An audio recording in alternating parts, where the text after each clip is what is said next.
Voilà, Et... donc on rappelle, Marco, qu'aujourd'hui, c'est la journée mondiale de l'environnement. Et cette journée a été promulguée par le PNUE, comprenez le Programme des Nations Unies pour l'environnement.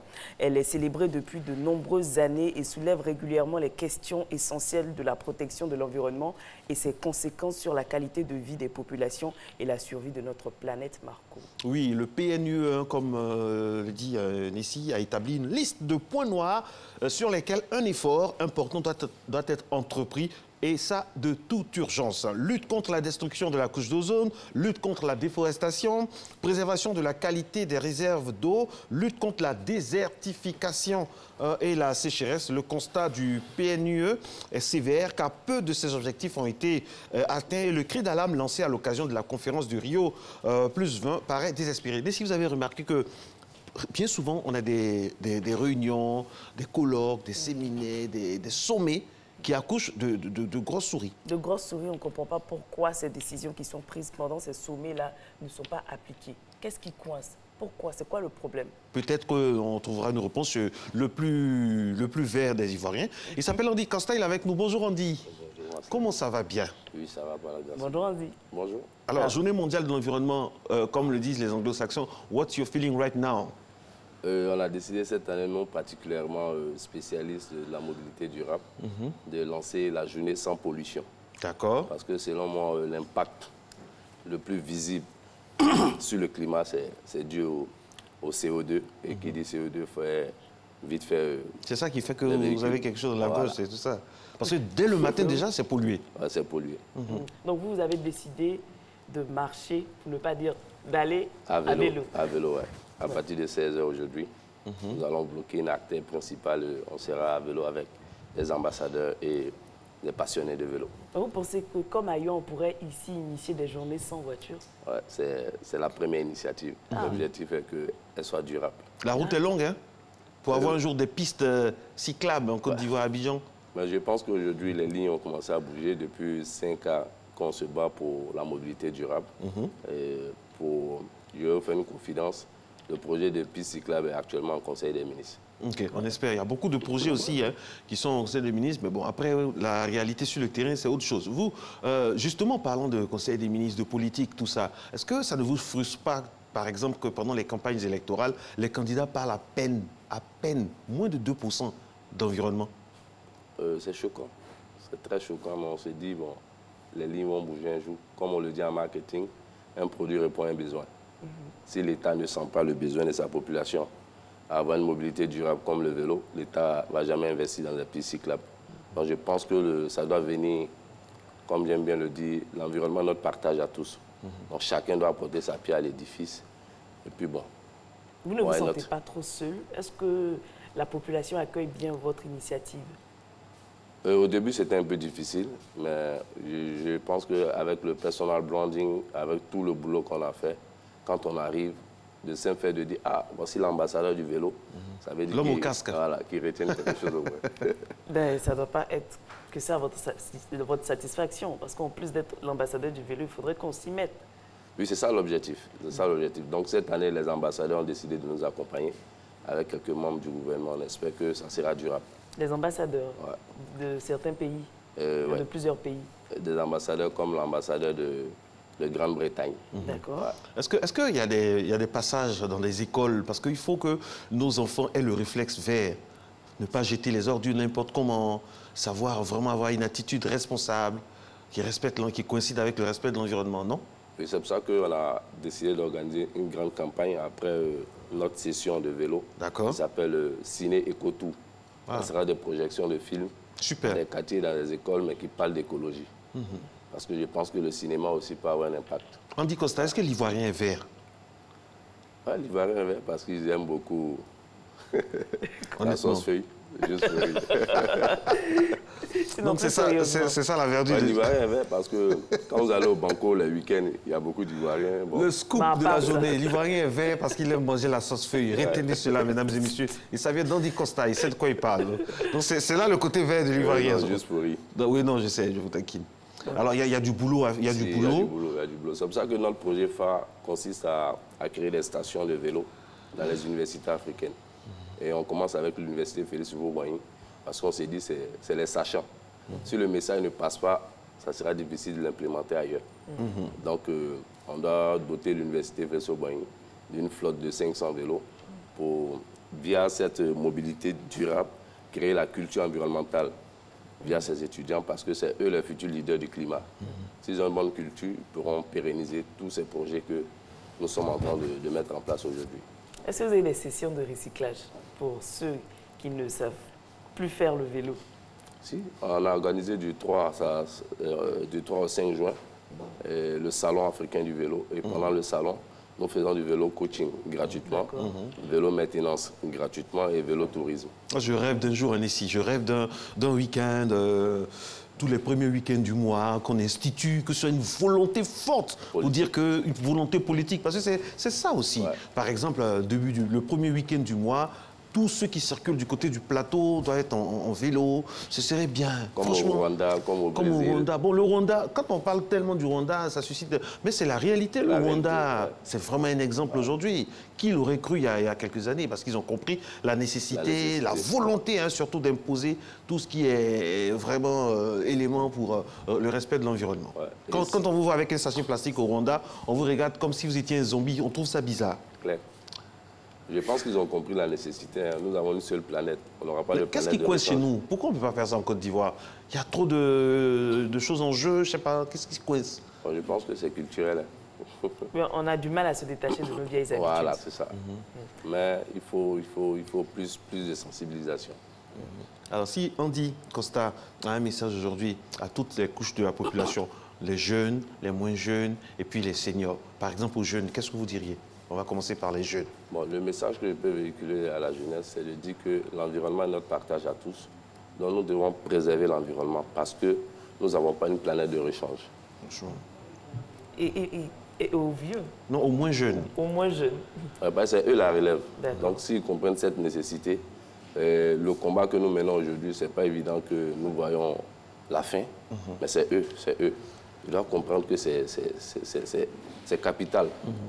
Les réchauffements climatiques, ce n'est pas bientôt. Nous sommes déjà dans les réchauffements climatiques. On sent ça avec la saison, les saisons qui sont bouleversées. On s'attend à de la pluie, il pleut. On s'attend à la pluie, il y a le soleil, vice-versa. C'est hallucinant, ça. C'est dommage. C'est hallucinant. Et puis, vous avez la chance d'être sur le plateau. Vous êtes en direct là. Votre voix compte, Andy Costa. Tout le monde sait le combat que vous menez, hein, pour un pays, une Côte d'Ivoire verte. Qu'est-ce qu'il faut concrètement? Qu'est-ce que vous attendez des pouvoirs publics? Regardez la caméra numéro 1 là-bas et dites ce dont vous avez réellement besoin. Ouais, aujourd'hui, comme disent les chanteurs du coupé décalé, aujourd'hui c'est la journée de l'environnement, c'est les moments. Ouais. Aujourd'hui c'est le 5 juin, la journée mondiale de l'environnement. J'utilise le canal de la RTI pour faire un plaidoyer auprès du chef de l'État. Mon combat le plus noble aujourd'hui, c'est de vulgariser la mobilité durable. Et je demande à l'État de Côte d'Ivoire d'investir dans leur projet de développement tout ce qui est piste cyclable et mobilité à 2 roues. C'est mon message. Merci beaucoup, Andy. Alors, il y a une croisière, on va revenir à Andy tout à l'heure. On va aller à une croisière. En revenant après à Andy Costa, une croisière sur le Mississippi, fleuve donc de la Nouvelle-Orléans, c'est du côté des États-Unis. Voilà, c'est un véritable moment aussi qu'on partage avec vous, Nessie. Un jour, j'espère que vous m'emmènerez du côté de la Nouvelle-Orléans. C'est trop loin, il y a la lagune Ébriée là. La lagune Ébriée, on a trop vu ça déjà. Oui. Une balade sur la lagune Ébriée, oui, ça a son charme aussi. Hein. Ça a son charme aussi. Nos parents nous disent qu'à l'époque, il y avait régulièrement des activités sur la lagune Ébriée. C'était joli, c'était vert, il n'y avait pas d'odeur, tout ça. Il y avait des restaurants. Il y avait des restaurants, tout ça aujourd'hui. Oui, oui, les anciens disent ça. Et ça, vraiment, on aimerait vivre cette époque-là aussi avec tout ce que cela comporte. Pourquoi pas avoir le charme d'une croisière sur le Mississippi? Regardez.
Ah, c'est joli, c'est joli, c'est joli. Ajouter à cela un magnifique décor dans les villes, dans la ville, c'est bien, surtout quand on a un vélo. Effectivement, surtout quand on a un vélo. Il y a même une émission ici, l'émission de Andy Costa, qui est Tous au transport vert. Tous au transport vert. Ah, donc on imagine bien une émission là-bas autour du fleuve.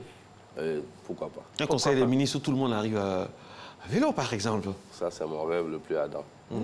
Ah bon? Ouais. Ah oui. Et dans votre émission, vous recevez plusieurs personnalités. Chaque jour, je reçois une personnalité pour parler de changement climatique. D'accord. Et l'émission se fait à vélo. À vélo. Ouais. Est-ce que le vélo est accessible en Côte d'Ivoire? C'est l'un de nos combats parce que la taxe liée au vélo est un peu élevée. C'est ce qui fait que un vélo coûte en moyenne, un bon vélo, au moins 250 000 francs. Waouh, waouh, waouh, waouh.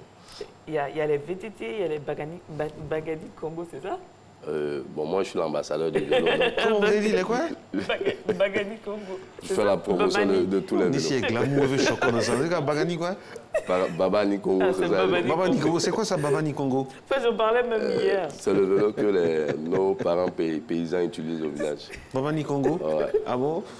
Ici, il y a tellement choquant dedans, je pensais que c'était un thème français qui... Ah, C'est le Bagadi Congo. Est-ce Le Bagadi qu'il est Congo a vert? apporté. Il a Il apporté de est tous. vert du moment où il n'a pas de pot d'échappement. Mais il a apporté de tous. Le Baba Nikongo, ouais. Mais il n'est pas durable. Il n'est pas durable. Il n'est pas durable. Parce que, vous savez, la performance d'un vélo, c'est le Baba poids. Nikongo. Ah ouais, je vois. Le vélo qu'on utilise pour aller au champ, tout ça. Ouais. Il ne pollue pas, mais il n'est pas durable. En termes de durabilité, c'est-à-dire, bon, c'est des vélos qui se gâtent plus ou moins vite, au fait. Combien Voilà. d'années? Ça dépend de l'usage. Ouais, ça dépend de on l'usage. va au champ. Voilà, on met beaucoup de bananes derrière, donc tu vois. Voilà. Alors moi, je rêve... il connaît, hein. Oui, Inès, il connaît, il maîtrise. Il maîtrise. Genre, je rêve d'un jour, par exemple, où je pourrais venir au travail à vélo. Mais avec notre circulation d'Abidjan ici, là, parler comme quelqu'un, c'est pas évident. Hein? Ouais, c'est le véritable problème. Les Ivoiriens sont très passionnés de vélo, mais le souci, c'est un problème sécuritaire. Voilà. Pas que ça. Ils nous disent toujours, on veut faire du vélo, mais il n'y a pas d'espace dédié au vélo. Pas que ça. J'avoue, je ne sais pas faire de vélo. J'avoue, sinon si je maîtrisais Marco, j'irais tout le temps au vélo. Mais déjà, vous maîtrisez le Baba Nikongo, c'est déjà ça? Non, Vous ne maîtrisez pas ça je ne aussi? maîtrise pas du tout. Je connais le nom. C'est pas compliqué. Hier, j'en parlais avec quelqu'un qui avait garé son vélo et il voulait mettre un cadenas. Je lui demandais, ça c'est quel vélo ça? Il m'a dit, c'est un Baba Nikongo. Donc on a commencé à rigoler. Du coup, quand on en parlait aujourd'hui, c'est revenu. Voilà. Merci beaucoup, Andy Costa. Merci beaucoup pour votre fibre, hein, votre passion pour l'environnement. Parfois, quand je vous vois, j'ai du mal parce que je dis, mais est-ce qu'il ne prêche pas dans le désert? Mais on voit que petit à petit, comme on dit chez nous en Afrique, le coton deviendra un jour pagne. Merci. Comme j'aime bien le dire, la vie est comme un vélo. Si tu ne la pédales pas, tu n'avances pas. Ah oui. Parce qu'à vélo, il y a des bas et des hauts. Il faut toujours rester Ouais, droit. focus. Focus Donc, on est sur focus. l'objectif. Ouais. Et votre objectif, c'est une Côte d'Ivoire de plus en plus verte. Ouais, de mais il plus faut en que plus les gens verte. vous y encouragent avec beaucoup plus de volonté Ouais. dans les programmes politiques, à l'école, partout. Et ce serait vraiment une très, très grande avancée pour la Côte d'Ivoire. Je rappelle ce chiffre très, très important. Il y a plus de déchets plastiques dans l'océan que de poissons. C'est hallucinant. Ici, c'est hallucinant. C'est hallucinant. Ça veut dire que franchement, la pollution, c'est... Il faut vraiment qu'on la s'arrête réalité. et qu'on repense à reformer notre planète, quoi. Surtout aujourd'hui, c'est la journée mondiale de l'environnement. Il y a un programme. Rappelez-nous le programme. Aujourd'hui, le ministère de l'Environnement fait l'ouverture officielle de la quinzaine de l'environnement. Et il y aura des actions aussi le 8 à Bassam pour embellir un peu nos plages et puis faire du recyclage. Concernant votre ONG, Nous, aujourd'hui, notre focus est à 16h à l'Université Félix Houphouët-Boigny. On donne le top départ avec des personnalités, des passionnés de vélo, l'école de la gendarmerie. Et on attend aussi l'école de police qui n'a pas encore confirmé. On fera du vélo jusqu'au Sofitel Ivoire. avec Voilà. Marcelin. Merci beaucoup Andy et Costa. Voilà, le programme de Matin Bonheur se poursuit à vélo, mais avec un vélo vraiment qui respecte l'environnement. Et sur le vélo, on a vraiment notre réalisatrice Soro Félicité. Le journal dans quelques instants avec Maï Sako. Vous êtes à Matin Bonheur, vous avez raison. Très bon réveil à toutes et à tous.